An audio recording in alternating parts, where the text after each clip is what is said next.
Ijambo ry'Uwiteka ryaje kuri Hoseya mwene Beri ku ngoma ya Uziya n'iya Yotamu n'iya Ahazi n'iya Hezekiya abami b'Ubuyuda no ku ngoma ya Yerobowamu mwene Yehowasi umwami wa Isiraheli. Igihe Uwiteka yatangiye kuvugana na Hoseya bwa mbere, aramubwira ati: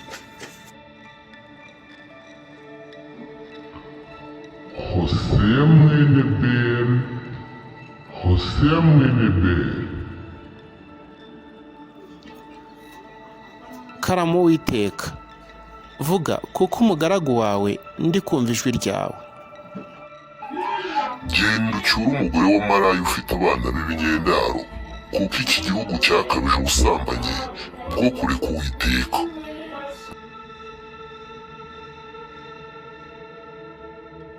Ibyo Uwiteka yansabye gukora arabizi ko nawe bidashoboka, kurongora umugore wa Maraya ufite abana b'ibingendaro. Mwana wanjye, niwiringire Uwiteka. Icyo agiye gukora cyose aba afite impamvu yacyo, kandi ibyo agambiriye kugirira abantu be ni byiza. Nimba Uwiteka ahisemo gukora umurimo we, wakwemera ukicisha bugufi ugakora uwo murimo aguhamagarira gukora. Hari ikindi wavuga se? Kuko atari wowe biriho. Tekereza ikimwaro ngiye kugira hagati muri rubanda. Gomeri ni indaya yabigize umwuga. Kumurongora bizangiza izina ryanjye. Ndatekereza ndetse ko atari Imana yavuganye nanjye.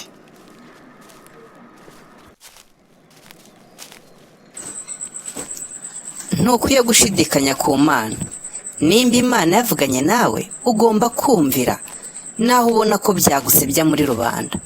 Imana irashaka gukoresha ubuzima bwawe ngo yigishe Isiraheli, mwana wanjye.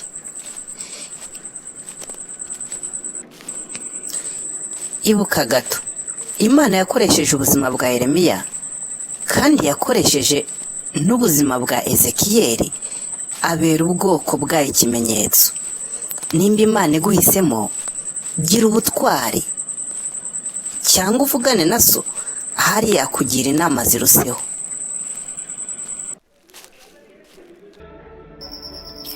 Hoseya mwana wanjye, izina ryawe risobanura agakiza.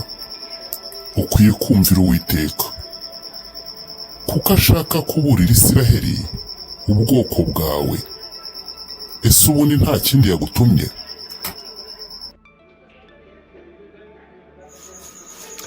Yantumye no ku bwoko bw'Abefurayimu. Abefurayimu baretse Uwiteka, bivanga n'andi moko. Ahubwo se papa, wambwiye byinshi ku Befurayimu, amateka yabo ni ayahe? Ubundi se ni mu buhe buryo batayemo Uwiteka? Efurayimu na Manase ni abana ba Yosefu yabyariye muri Egiputa.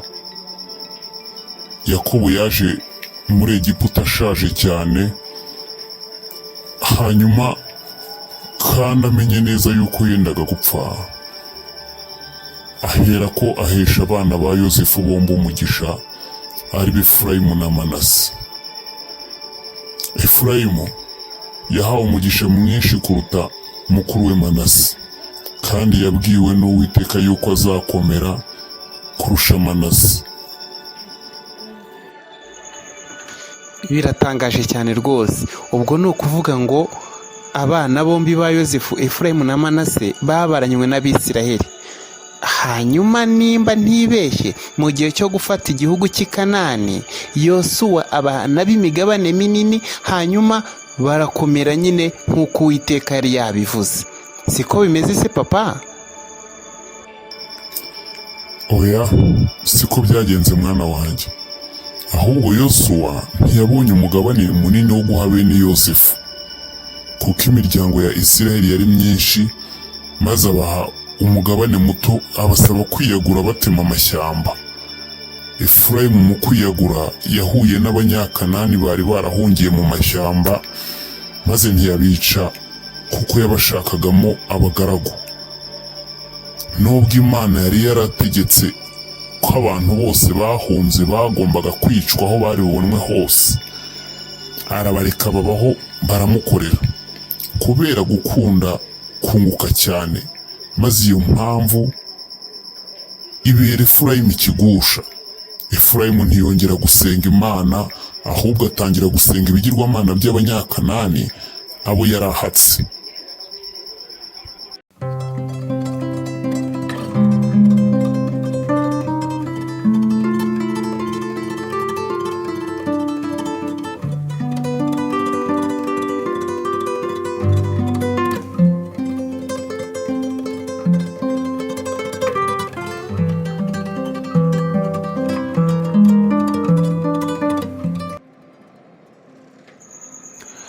Gomeri, nagushakiye mu mujyi wose nshaka kuvugana nawe. Wari uri hehe? Hoseya, umuhanuzi w'Uwiteka, wanshakiraga iki? Urabizi sindi umunyedini. Abantu bose barantaye, usanga banshinja ngo ndi indaya. Hari icyo unshakira kidasanzwe? Ndashaka kukurongora tukabana nk'umugabo n'umugore, maze ukambyarira abana, ukava muri ubu buzima.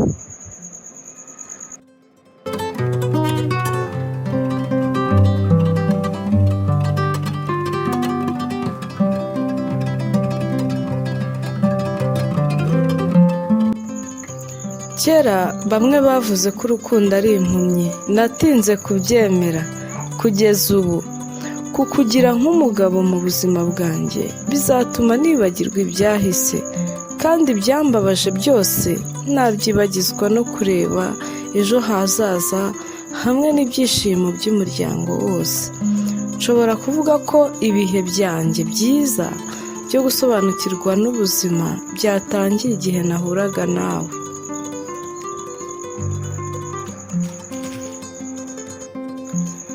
Wari ukwiriye gushima Uwiteka kuko niwe wantegetse kubikora, kubera ko Abisiraheli bahindutse nk'abasambanyi, baretse Uwiteka umugabo wabo w'isezerano, maze basenga ibigirwamana bitumva kandi bitareba.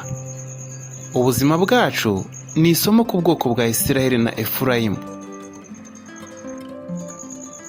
Hashimwe Uwiteka Imana ya Isiraheli, yo impisemo kandi ndi umunyabyaha ngo mbisoma muri bene wacu.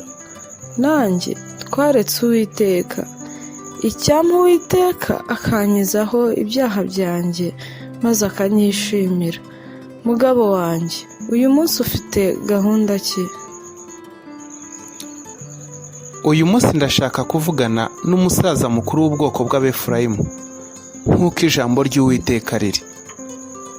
Ubwo rero untegurire amarobo ahagije y'umutsima n'amazi, ndaza kubikenera mu rugendo. Uwiteka abane nawe mugabo wanjye, reka ntegure iby'urugendo byose.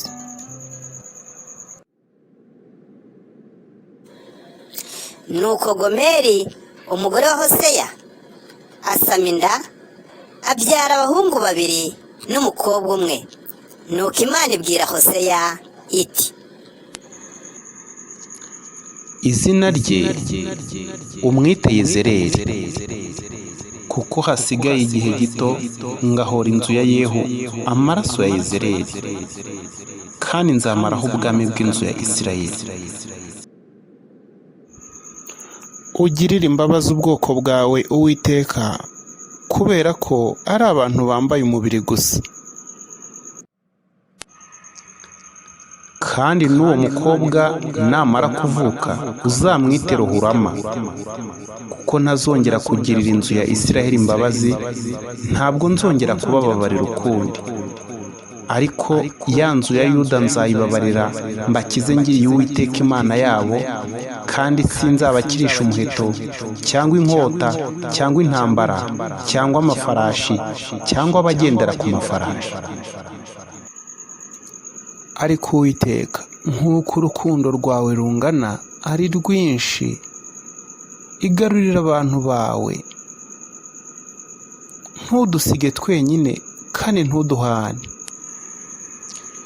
Kandi namara gucutsa Rohurama azongera asama indi nda, umwana uzavuka uzamwite Rowani, kuko mutari ubwoko bwanjye, nanjye sinzaba Imana yanyu.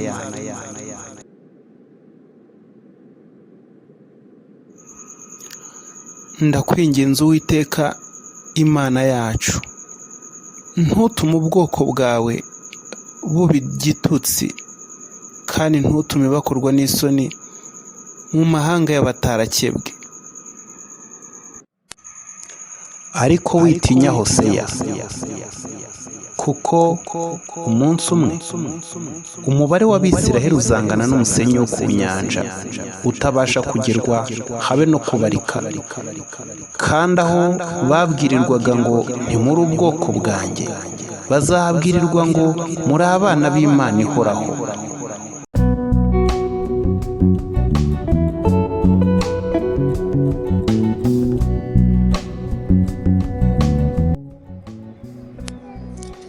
Efurayimu yivanze n'ibigirwamana nimumureke.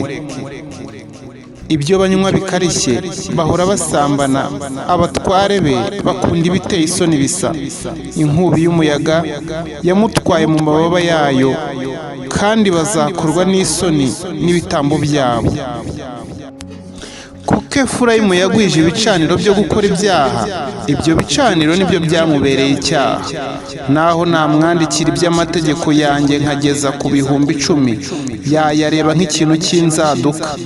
Ibitambo batambirira babitambirira kugira ngo bibonere inyama zo kwirira, ariko Uwiteka ntabwo yemera ibyo. Noneho azibuka gukiranirwa kwabo kandi abahanira ibyaha byabo, bazasubira muri Egiputa.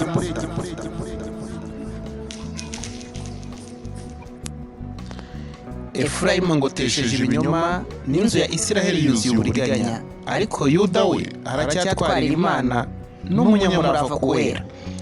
Efurayimu yatunzwe n'ibintu by'umuhohwe, kandi akurikira umuyaga w'iburasirazuba, ahora agwiza ibinyoma n'urugomo. Basezerana n'abo muri Ashuri, bajyana amavuta ya Elayo muri Egiputa. Efurayimu ni umugenza, iminzani y'ubuhenzi iri mu ntoki ze, akunda guhenda. Efurayimu aravuga ati, ni ukuri nabaye umukire, nirongeye ubutunzi, mu mirimo yanjye yose ntibazambonaho ibi byakwitwa ibyaha.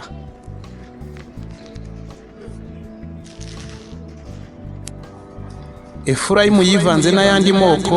Efurayimu ni nk'umutsima udahinduwe, ugashya uruhande rumwe. Abanyamahanga bamumazemo imbaraga ze, kandi ntabizi, ndetse yameze n'imvi z'ibitarutaro ntiyabimenya. Na Isiraheli ashinjwa n'ubwibone bwe, ariko ntibaragarukira Uwiteka Imana yabo ngo ibyo byose bitume bayishaka. Efurayimu ni nk'inuma y'injiji itagira ubwenge, batakira Egiputa bagahungira muri Ashuri.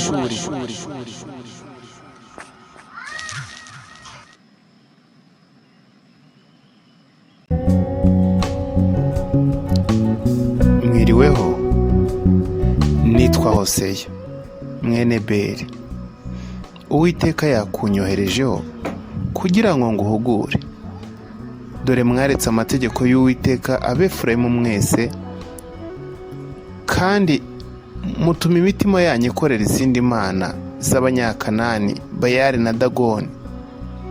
Sogokuruza wawe Yozefu guhera mu bwana bwe yagenderaga mu mategeko y'Uwiteka, ariko mwebwe umwanya w'Imana mwawusimbuje ibigirwamana.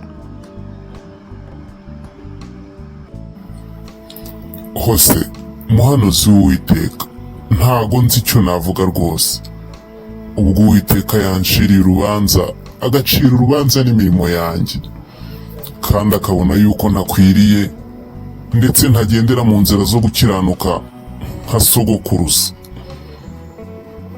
Ndakwinginze unsengere, ahari wenda Yehova Imana y'Abisirayeli yakongera ikanyigarurira, nanjye nkongera kuyisenga n'umutima umwe. Mu by'ukuri Imana yansezeranije kwaguka n'ubutunzi, ariko ibyo ntibyavugaga ko nagombaga gusubira inyuma nkibagirwa amategeko y'Uwiteka. Ntimutinye, kuko Uwiteka ari Imana y'inyebambe, izongera ibagirire neza, ibagaragariza urukundo rwayo. Ndagusabye ukomeze kunshyira mu isengesho ryawe. Ngiye kuvugana n'ubwoko bwacu bw'Abefurayimu, mbabwire bose dusenge dusaba Uwiteka Imana imbabazi, hanyuma tugaruke mu isezerano ry'Uwiteka nanone, kugira ngo dukomeze kubona imigisha iva mu kuboko kwe. Efurayimu we, nabasha nte kukureka? Nawe Isiraheli we, naguhana nte? Mbese nakugenza nka Adima, nakugira nk'uko nagize Seboyimu?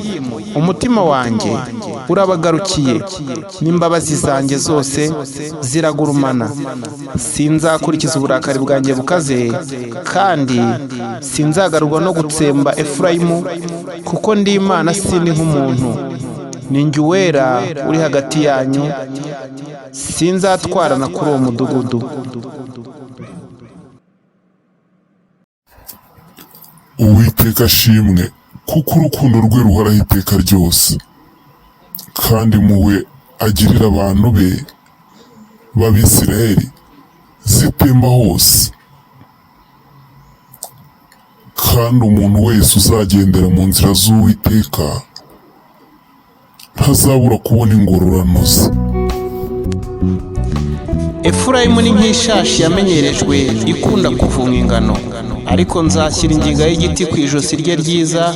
Efurayimu nzamushyiraho umugenda hejuru, Yuda azarima, Yakobo nawe azacoca. Mugore wanjye, ubu noneho ubutumwa Imana yampaye ndaburangije. Abefurayimu bemeye kugarukira Uwiteka, kandi Isiraheli nayo yemeye kwihana. Ikirenze kuri ibyo, Uwiteka yagiranye nabo isezerano ry'amahoro. Ibyo ntibinshimishije rwose. Wibuke ko twashakanye kubera itegeko ry'Uwiteka, none se ugiye kunsenda kuko icyo Uwiteka yashakaga kigezweho? Mukundwa, humura rwose, ndagukunda cyane, kandi niba Imana yasezeranye ko itazareka Isiraheli na Efurayimu ibahora ibyaha by'ahashize, niko nanjye ntazareka umukunzi wanjye Gomeri kugeza iteka ryose. Ndanezerewe cyane ku buryo utabyumva. Urukundo rw'Imana ruratangaje, ntirugira umupaka. Nanjye wasuzugurwaga rubashije kumpuza n'umugabo w'inzozi zanjye. Mukundwa, ubwo nari umwana, data yanyigishije umurongo wo mu byanditswe byera ujyanye n'urukundo rw'Imana. Uwo murongo sinzawibagirwa. Umunsi umwe Imana yaravuze iti, icyateye Uwiteka kubakunda akabatoranya si uko mwarutaga ayandi mahanga yose ubwinshi, ndetse mwari bake hanyuma y'abandi bose, ahubwo ni uko Uwiteka abakunda, agashaka gusohoza indahiro yarahiye ba sekuruza banyu. Nicyo cyatumye Uwiteka abakuzaho amaboko menshi, akabacungura mu nzu y'uburetwa, mu butware bwa Farawo umwami wa Egiputa. nuko none menya yuko Uwiteka Imana yawe ari yo Mana, ni Imana yo kwizerwa, ikomeza gusohoreza isezerano no kugirira ibamba abayikunda bakitondera amategeko yayo, ikageza ku buzukuruza babo b'ibihe ibihumbi.